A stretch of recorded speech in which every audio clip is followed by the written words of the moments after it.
They call it vibe coding, generating code with a prompt. But vibes don't keep critical infrastructure running. Let's stress test the logic. So my machine is looking at me, telling me to drop $400 on materials for a energy harvesting matrix. And honestly, you'd be surprised what AI cooks up when you let it run loose inside a code base. We're talking 280,000 lines of code.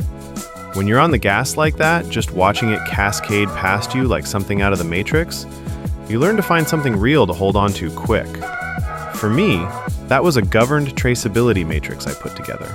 I call it the Lindsey Provenance discipline.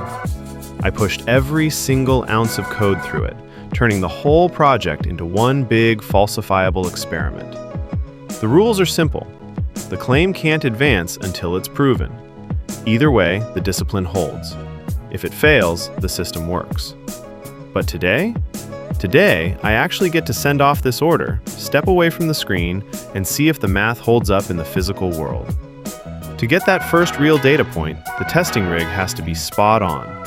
So the hardware list is already moving. I grabbed a calibrated UMIK1 mic to handle the acoustic mapping, and some Hardell digital calipers to verify the printed part dimensions. We got to check the 78 and 12mm features perfectly. I also picked up an illuminated jeweler's loupe for a real live laboratory visual inspection of the printed void surfaces. No guesswork. We need to see the internal boundaries before we run anything through it. For the fixture setup, we're keeping it tight. High-density EVA foam blocks to cut out a custom 12 by 12mm channel, some EPDM butyl sealant tape, and Loctite putty to get a clean, airtight seal without leaving a mess.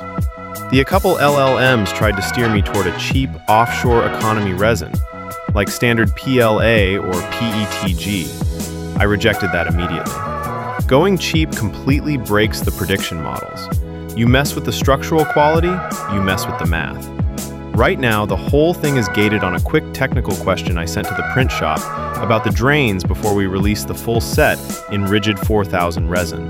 The RFI is out, we're waiting on the email, but the mic and the fixtures land first. Let's see what happens. So everything's ordered up. We got the Amazon cart ready to go. I think we got about a 1 to 2 week lead time on most of the stuff. It's going to be exciting. I'm excited.